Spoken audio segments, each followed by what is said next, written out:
थी गीता बुक्कल, मैं इससे प्यार करता हूं, नफरत नहीं करता, अच्छी लड़की है, काबिल भी है, ये भी मानता हूं।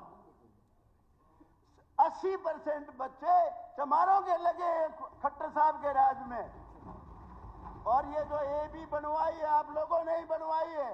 अरे इतनी घृणा क्यों करते हो बीजेपी से? नरेंद्र मोदी और बीजेपी से पहले हिंदुस्तान का बेड़ा गर्क था।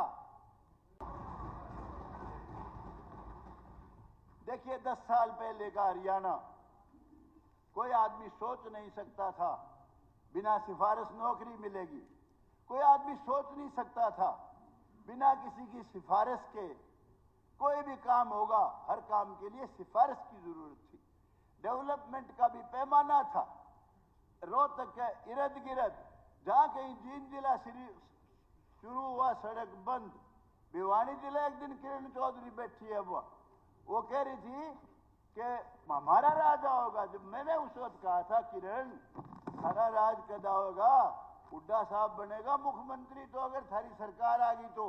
और मैं कहा याद कर ले, रोहतक से सड़क चली थी खेड़ी मोड़ पे, थम दी जाके थारा कैसे राज होगा। तो हर मामले का हमने यही बताया। देखिए ऐसे ऐसे अनेक बच्चे, मुझे दुख इस बात का है बहुत लोगों ने वोट और आधार पे दिया, जातीय आधार पे दिया। सबसे ज्यादा बच्चे हमारे जाट समाज के लगे इस सरकार में, मैं दावे से कहता हूं। और बड़ी बड़ी पोस्टों पे, बड़ी बड़ी सारी पोस्टों पे मेजोरिटी बच्चे जाटों के लगे। इसलिए नहीं कि उनकी सिफारिश थी, काबिल बच्चे थे, मेहनत कर रखी थी, मेरिट में आते थे।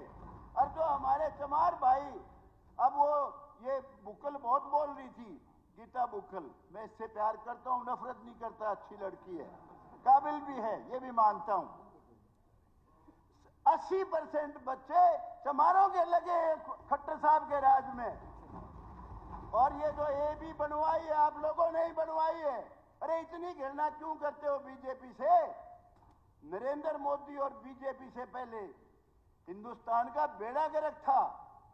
हमारे देश के बहुत पावरफुल प्राइम मिनिस्टर, बहुत ही काबिल prime minister doctor Manmohan Singh, वो अमेरिका में गए थे, और अमेरिका में गए थे तो उनकी बड़ी भारी बेइज्जती की एयरपोर्ट पे।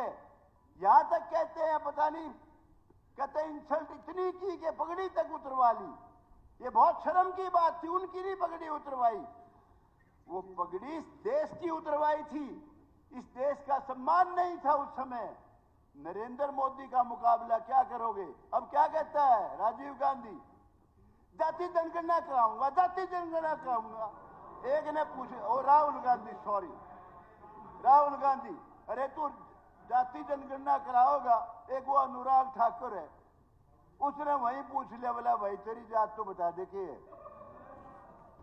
देखिए जातिगत जनगणना कराना, शांति कर, बैठ जा बेटा, बैठ जा, बैठ जा, बैठ जा। सुनो सुनो, नरेंद्र मोदी का मुकाबला, नरेंद्र मोदी का मुकाबला कोई नहीं कर सकता, बीजेपी का मुकाबला कोई नहीं कर सकता। बीजेपी ने नरेंद्र मोदी में दुनिया में इस देश का सम्मान बढ़ाया है। जो देश आपस में भी दुश्मन है, यूक्रेन है, रशिया है, उन्होंने भी वही सम्मान दिया जो यूक्रेन ने दिया, वही रशिया ने दिया, अमेरिका ने भी वही दिया जो रशिया ने दिया। दुनिया में देश को जना दिया। गौतम जी, आप कोई 370 राज्यपाल अभिभाषण तक रही और इस तरह के शब्दों को थोड़ा अवॉइड कीजिए आप। ठीक है जी, 370 धारा को, 370 धारा को छू नहीं सकता था। निकल जाएगा। मोदी ने 1 मिनट नहीं लगाई, खून के कतरे बह जाएंगे, नालियां बह जाएंगी, खून की कतरा खून का भी नहीं गिरा। 370 धारा तोड़ के फेंक दी। राम मंदिर का निर्माण किया, जो हमारे लिए गौरव की बात है। सुबह उठते ही ताऊ राम राम, दादी राम राम, बेबे राम राम, रग रग में हमारे राम।